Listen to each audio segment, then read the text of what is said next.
마태복음 10장 34절에서 42절. 내가 세상에 화평을 주러 온 줄로 생각하지 말라. 화평이 아니요 검을 주러 왔노라.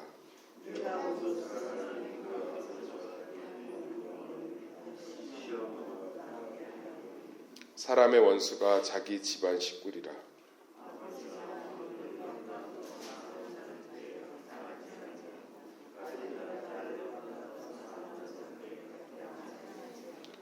또 자기 십자가를 지고 나를 따르지 않는 자도 내게 합당하지 아니하니라.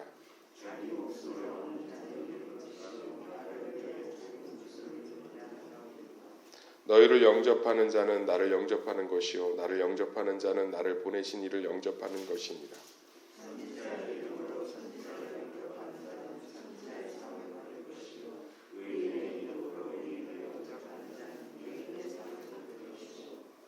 다 같이 읽겠습니다. 또 누구든지 제자의 이름으로 이 작은 자 중 하나에게 냉수 한 그릇이라도 주는 자는 내가 진실로 너희에게 이르노니 그 사람이 결탄코 상을 잃지 아니하리라 하시니라. 아멘. 이르려면 포기도 해야 합니다라는 제목을 가지고 말씀을 살펴보겠습니다. 한번 따라하겠습니다. 이르려면 아니죠. 얻으려면 포기도 해야 합니다. 다시 한번 얻으려면 포기도 해야 합니다. 오늘 예수님 얘기 그거죠. 평화를 포기해라 이 얘기 아니겠어요? 왜냐하면 지금 하나님 나라가 이제 마태복음 전체를 관통하는 주제잖아요. 근데 하나님 나라가 시작되려면 세상의 나라는 싫어하겠죠. 그렇죠? 또 세상의 나라 역시 하나님의 나라를 싫어하고. 그러니까는 두 나라가 서로 섞일 수가 없죠. 그러니까 당연히 갈등이 일어나고 어려움이 일어날 수밖에 없는데 복음을 전할 때도 마찬가지라는 거예요. 우리가 예수를 전할 때 강력하게 어떤 어려움들과 혼란들이 일어나는데 오늘 예수님이 얘기해 주는 거예요. 그게 너희 문제가 아니니까 너희 문제가 아니고 내 나라가 세상과 충돌하는 나라라는 거예요. 그러니까 우리가 말씀을 좀 입체적으로 항상 봐야 되는 게 뭐냐면 단면적으로 보면 우리가 하여튼 막 세상하고 부딪히면서 복음 전하겠구나. 자꾸 그게 아니라 예수님이 뭐라고 얘기하는 거냐면 내가 세상을 화평을 주러 온 게 아니라 분란과 혼란을 주러 왔다라는 게 뭐냐면 내 나라가 세상의 나라 가운데 오면 그 세상의 나라는 혼란 가운데 빠진다는 거잖아요. 그러니까 우리가 복음을 전하든 믿음 생활을 제대로 하려고 하면 안 믿는 사람들이나 안 믿는 가족들과 충돌할 수 있죠. 불편함을 줄 수 있어요. 근데 그게 나 때문이 아니라는 거예요. 누구 때문이라는 거예요? 예수님의 나라가 왔기 때문이라는 거예요. 그러니까 우리가 다른 거 부탁하는 건 별로 안 미안해 하잖아요. 심지어 돈 빌리는 것도 복음 전하는 것만큼 미안해하지 않는 것 같아요. 진짜로 언니 나 한 100만 원만 좀 빌려줄 수 있나? 왜? 무슨 일 있어? 그냥 다음 달 남편 월급 나오면 줄게. 그거보다 언니 4월 13일 날 예수 믿을래? 이런 얘기 진짜 못하잖아요. 빙빙 돌리고 막 괜히 냉면 사다 주고 막 이러면서 눈치 보고. 왜 그러냐면 이게 내 문제이기 때문에 그래요. 그렇지 않다는 거예요. 그러니까 하나님의 나라가 우리 가운데 오면 불편함이 있는 거죠. 그러니까 말씀의 은혜를 받으면 기쁨이 임하기도 하고 평강이 임하기도 하지만 내 삶에 여러 가지 불편함들이 느껴져야 돼요. 그러니까 어떤 지체가 그런 고백을 하더라고요. 오늘 은혜 받았습니다. 왜 은혜 어떻게 받았니? 그랬더니 제 안에 엄청난 불편함이 있었어요. 말씀을 듣는데 제가 칭찬했어요. 너 진짜 은혜 받았구나. 그러니까 불편함이 있다는 건 하나님 나라가 온 거죠. 그러니까 내 나라가 깨진 거잖아요. 그러니까 불편한 거예요. 부딪히고 깨지니까. 그랬더니 그 다음 주에 다른 지체를 통해서 연락이 왔더라고요. 그 지체가 엄청나게 열매를 맺고 있다는 거예요. 놀라운 거예요. 하나님 나라가 오면 불편해요. 깨져요. 저도 제사 같은 거 드릴 때 나 혼자 기도한다고 서 있고 그러면 얼마나 위화감 주겠어요. 다 같이 밥 먹는데 혼자 기도하고 있으면 주변 어색하게 한다고. 성도들하고 식사 대접 받아서 식당 갔는데 제가 큰 소리로 기도하고 있으면 주변이 갑자기 막 술 마시다가 술잔 막 내려놓고 째려보는 사람도 있어요. 술맛 떨어진다며 이렇게. 근데 저는 그 순간에 감사합니다. 왜죠? 하나님 나라가 온 거예요. 그러니까 하나님의 나라는 세상의 나라하고 사이좋게 지낼 수가 없다 이 얘기예요. 그러니까 불편함이 오는 거죠. 성도들한테 전도하라고 얘기해 보세요. 적극적일 때는 반항하죠. 목사님도 안 하면서 뭐라든지 맨날 이 교회는 전도만 하라 그래요. 아니면 소극적일 땐 무관심하는 거예요. 태신자 냉장고에 안 붙이셨잖아요. 아니 똑같다니까요. 우리는 하나님의 나라가 우리 가운데 오든 우리 주변 가운데 오든 불편한 요소가 발생할 수밖에 없어요. 근데 그걸 기뻐해야 돼요. 아, 뭔가 하나님 나라가 확장되는구나. 넓어지는구나. 그렇죠? 내가 십자가 앞에서 죽고 내가 말씀 앞에서 죽고 불편한 거예요. 근데 기뻐하셔야 돼요. 이게 예수님의 나라가 시작된 거예요. 예수님이 얘기하잖아요. 34절 읽어볼까요? 시작. 내가 세상에 화평을 주러 온 줄로 생각하지 말라. 화평이 아니라 검을 주러 왔다. 이 분란이라는 뜻이에요. 혼란, 검, 전쟁. 예수님 얘기하잖아요. 내 나라가 시작되면 평화의 나라가 아니라 뭐예요? 초반에는 불편함의 나라다. 나 검을 주러 왔다. 할렐루야. 얼마나 좋아요. 새벽기도 가려고 깨워봐요. 뭐 불편하죠. 너무 딸 아이를 잘 키운 그 집회를 갔는데 딸 아이가 반주를 하는데 참 대화를 잠깐 했는데 믿음도 좋고 아주 그냥 괜찮더라고요. 그래서 제가 물어봤어요. 그 어머님이 또 같이 예배를 왔길래 따님을 어떻게 이렇게 잘 키웠어요? 그랬더니 간증을 짧게 하시는데 임팩트가 있더라고요. 사고뭉치 저런 사고뭉치가 없었대요. 그래서 그냥 어느 날 담임 목사님한테 상의했더니 담임 목사님이 새벽 기도를 하면 사람이 된다 이래갖고 그 딸아이를 그걸 받아들인 걸 순종한 거예요. 그 말씀을. 그래갖고 매일 깨워서 일요일까지 주일까지 그러니 뭐 그 말 안 듣는 딸이 매일 새벽 기도를 깨우니 그 얼마나 전쟁이었겠어요. 그죠? 근데 하는 거예요. 그냥 하는 거. 하나님 앞에서 그냥 하는 거예요. 전쟁인 거죠. 끌고 오고 그렇게 3년을 했더니 총신대 유아교육과를 갔대요. 공부 못하던 게. 그래갖고 지금 뭐 사역을 하는 이 교회에서 반주석에 하나님 앞에 말씀을 순전히 사모하고 청년부를 그렇게 섬기고. 제가 물어봤어요. 너는 왜 3년 동안 지옥이었겠다 그랬더니 너무 지옥이었대요. 떠올리기 싫을 정도로. 근데 어느 날 말씀이 들어오더라는 거죠. 어느 날 끌려와 앉아 있는데 이렇게 내가 하나님 앞에 살면 안 되겠구나라는 회개가 일어나더래요. 놀랍지 않나요? 그래서 어머니가 그러더라고요. 솔직히 3년 동안 포기하고 싶은 적이 너무 많았고 진짜 내버려 두고 싶은 마음이 너무 많았다는 거예요. 내가 격려해 줬어요. 잘 인내하셨다. 하나님의 나라는 불편하다. 나 집에 가서 이제 깨워야지. 이런 거 하지 말고 나한테 적용하세요. 나한테. 말씀은 항상 나한테 적용하고 나한테. 불편한 거예요. 하나님의 나라는. 할렐루야. 하나님의 나라가 오면 불편해요. 근데 그 불편함이 평화가 되는 줄 믿습니다. 얻으려면 잃는 것도 있어야지. 하나님의 나라를 얻고 평화를 잠시 잃지만 얻는 거예요. 그러면서 예수님이 뭐라고 그러냐면 이게 사랑의 문제라고 얘기를 하고 있어요. 사랑의 문제 37절부터 몇 절까지? 39절까지. 우리 37절 읽어보겠습니다. 시작. 어머니를 나보다 더 사랑하는 자는 내게 합당하지 아니하고 아들이나 딸보다 나다를 나보다 더 사랑하는 자도 내게 합당하지 아니하며 38절도 읽어봅시다. 또 자기 십자가를 지고 나를 따르지 않는 자도 내게 합당하지 아니하니라. 이게 유대인들의 설교법. 예수님이 마태복음 유대인들에게 쓰여졌잖아요. 유대인의 설교법, 유대인들의 메시지는 굉장히 강력합니다. 이렇게 극단적이에요. 선택해라 막 이런 거기 때문에. 오늘 보시면 37절, 38절 보면 사랑의 문제로 다루고 있잖아요. 그러니까 실제로 예수님이 주시는 것, 예수님이 더 주인 되시는 것, 이게 얼마나 소중한지를 알면 그렇잖아요. 이 문제에서 너희가 자유로울 수 있다는 거잖아요. 그러니까 내가 지금 누군가에게 좀 힘들게 하고 내가 누군가에게 부담을 주고 내가 누군가에게 어렵게 해도 복음 때문에 그것이 예수님을 사랑하는 길이면 그분의 통치가 그 가운데 이루어진다 이 얘기야. 할렐루야. 사랑의 문제라는 거죠. 사랑의 문제. 그러니까 우리가 사람 눈치 보는 건 예수님보다 더 사랑하기 때문이에요. 그러니까 신앙과 삶이, 신앙과 순종이, 신앙과 실천이 자꾸 분리되는 건 사랑의 문제예요. 사랑의 문제. 내가 이쪽을 좀 더 사랑하기 때문에. 그러니까 그거 보면서 내가 누구를 더 사랑하는지를 알고 빨리 회복하셔야 돼요.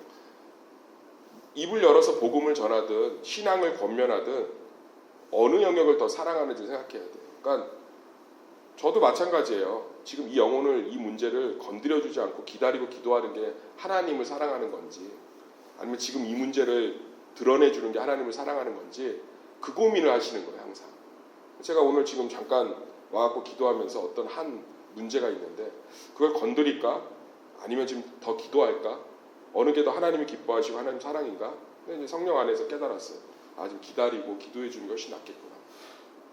그게 하나님 사랑인 거예요. 근데 아니다. 이거는 정말 내가 하나님이 사랑하기 때문에 사람이 아니라 내가 복음을 전해야 되고 저기를 해야겠다. 그럼 복음 전해야죠. 그러니까 예수님께서 얘기하시잖아요.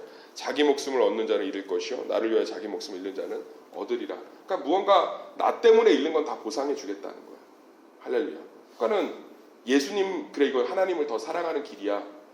명확한 판단이 안 서도 이건 하나님 사랑하는 길이야라고 해서 뭘 잃어도 보상해 주겠다는 거예요. 그것 때문에 교회 한번 가자는 말 때문에 남편하고 지지고 볶고 싸워서 밑바닥에 있는 거 다 올라와도 하나님은 기억하신다. 반드시 기억하신다. 예. 내가 누군가에게 불편하지만 전화해서 말 한마디도 제대로 못하고 입이 바짝바짝 타면서 교회 가자는 말 어렵게 꺼내서 차갑게 거절당해도 예수님 얘기하시는 거예요. 자기 목숨을 얻는 자는 잃을 것이요 나를 위하여 자기 목숨을 잃는 자는 얻으리라. 얻는 것이 있으려면 잃는 것도 있어야 돼요. 반드시 무언가를 얻으려면 포기도 해야 돼요. 세상의 이치가 다 그래요. 무언가 잃는 것과 포기하는 것 없이 얻잖아요. 다 독이 됩니다. 독. 그런 예화 들어보시지 않았어요? 번데기가 뚫고 나오려고 할 때 그거 너무 힘들어 보여서 공충학자가 이렇게 잘라줬대잖아요. 그랬더니 나비가 나와서 날지를 못하더랬잖아요. 왜 그런가 봤더니 그 번데기를 막 찢어내면서 날개에 힘이 붙는 거예요, 실제로. 우리가 볼 때는 아이 고생한다, 잘라주자고 쪼개줬더니 이쁘게는 됐는데 날지를 못해. 평생 날지 못하면 그 즉시 죽는 거죠, 나비가. 꿀을 못 먹고 잡혀먹고. 근데 막 힘들고 어려워도 그걸 쪼개면서, 껍질을 쪼개면서 나올 때 그 날개에 막 힘이 붙는 거예요, 근육이. 그래서 조금 있으면 날아갈 수 있는 거죠. 마찬가지예요. 세상 이치가 다 그래요. 예. 아니 제 미국의 교수님 하나 간증하더라고요. 아니 갔는데 미국은 시험 감독관도 없고 다 전공 서적도 밑에다 넣으라고 안 하고 옆에다 다 쌓아놓고 시험을 보더래요. 기말고사를. 자기가 끝나고 나서 너무 이게 이해가 안 되잖아요. 그래서 교수님한테 질문했대요. 아니 애들이 컨닝하고 저 책 보고서는 답 찾으면 어떡하려고, 왜 이거 감독도 안 하고 책을 치우라고도 안 하냐. 미국인 교수님이 너무 신기하게 묻더래요. 네 공부 아니니?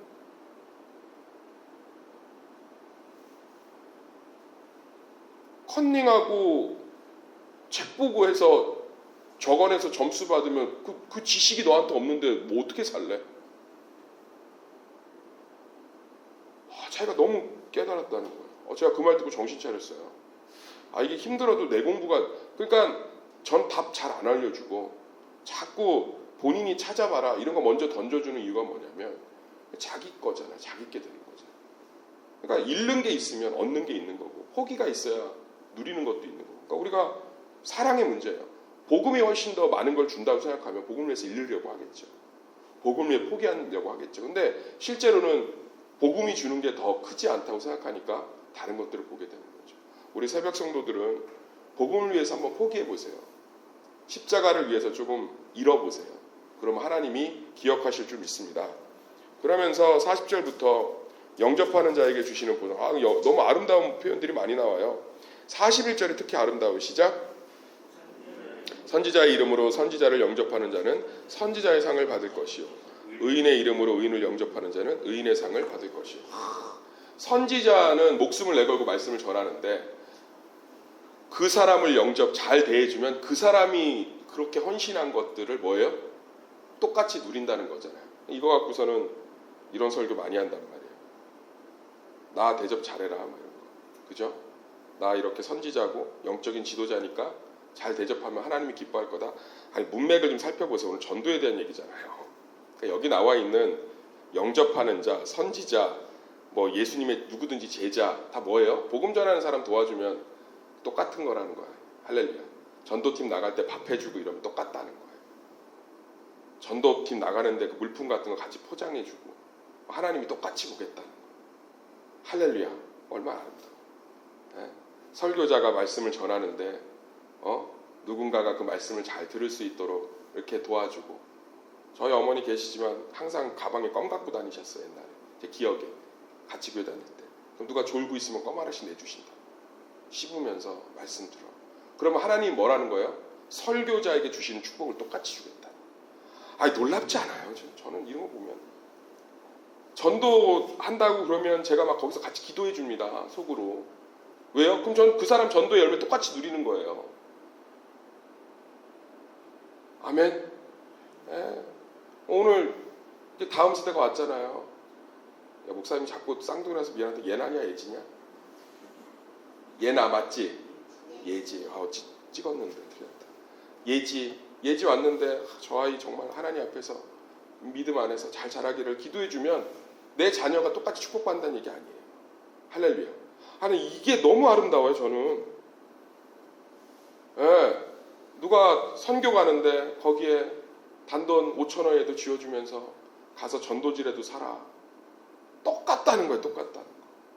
우리가 이렇게 이제 선교사님들 연락이 이제 원활하게 되면 물품들을 이제 접수할 텐데, 내가 쓰던 치약 하나 갖고 오면 그 선교사님의 열매를 네가 누리게 될 거라는 거야.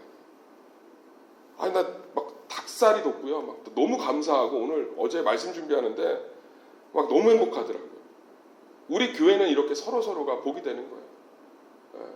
누구 한 부서가 힘들었는데 그 부서를 끌어안아 주면 그 부서를 끌어안아 준 영광을 다 너희에게 돌리겠다. 한번 읽어보세요. 41절 다시 읽읍시다. 너무 아름다우니까. 시작. 선지자의 이름으로 선지자를 영접하는 자는 선지자의 상을 받을 것이요, 의인의 이름으로 의인을 영접하는 자는 의인의 상을 받을 것이요. 아멘. 그러니까 우리가 교회 사역들 할 때, 영혼구원에 나갈 때 우리 기도하는 거죠. 제가 어제도 제 방하고 그 새가족실이 연결돼 있잖아요. 거기에 중고등부 아이들 김대성 집사님이 가르치고 있더라. 열심히 가르치고 있더라. 제가 화장실 간다고 나왔다가 그거 보고선 들어가면서 잠깐 기도했단 말이에요. 앉아. 하나님 우리 김대성 집사님하고 저 아이들 하나님 정말 이 공과를 통해서 예수님 깊게 만나게 해주십시오. 그럼 저는 그 상을 같이 누리는 거예요. 난 너무 아름다워요. 그러니까 뭐 눈치 보고 교회에서 저 전도 못 나가는, 그러지 마세요. 각자의 지체. 맨날 다 눈 역할 하려고 하면 누가 손으로 뭘 만들어요. 다 머리 역할 하려고 하면 누가 발이 돼서 걸어다닙니까? 같이 동참하고 기도해주고 관심 가져주고 똑같은 열매를 거두는 거예요. 똑같은 열매를. 얼마나 이게 아름다운지 몰라요. 그래서 교회가 이렇게 아름다워지는 거예요. 그럼 목사님 다 밥하려고 누가 전도 나가려고 하세요? 그렇지 않아요. 하나님이 다 교회 공동체가 살아나면 유기체적으로 다 자기 은사에 따라서, 예수님이 너무 아름다운 얘기를 하는 거예요. 복음 전하는 사람, 말씀 전하는 사람, 그것들 같이 돕고 기도하고 양육하는 사람 도와주고, 성경 공부 이제 제가 공고 바로 낼 것 같은데요. 책 나눔 하나 또 할 거거든요. 목사님 책 나눔 매일 나눔 365 잘 되기를 기도해주면 그 말씀 전하는 영광을 다 같이 누리는 거예요. 이런 놀라운 축복의 성도들이 되기를 간절히 소망합니다. 얼마나 아름답겠어요. 저는 마태복음 묵상할수록 매번 묵상하고 설교하지만 참 하나님의 나라는 세상의 나라와 같지 않아요. 정말 같지 않고 예수님이 하나님의 나라의 가치와 그 소중함과 그 위대함을 얼마나 잘 설명해 놨는지 마태복음이. 이 나라가 우리 가정 가운데 오길 소망합니다. 가정도 이러면 행복 아니겠어요? 가족이 연약함을 서로 지고, 가족이 뭐 한다 그러면 다 같이 관심 가져주고, 천국이죠, 천국. 그렇지 않아요? 가족이 예수의 복음의 가치를 더 둬서 서로 불편하지만 자기를 죽이고, 천국이죠, 천국. 똑같아요. 정말. 그래서 우리 예수의 가치에, 십자가의 삶에, 우리의 삶의 소중한 것들을 두는 그러한 성도들 되기를 예수의 이름을 축원합니다.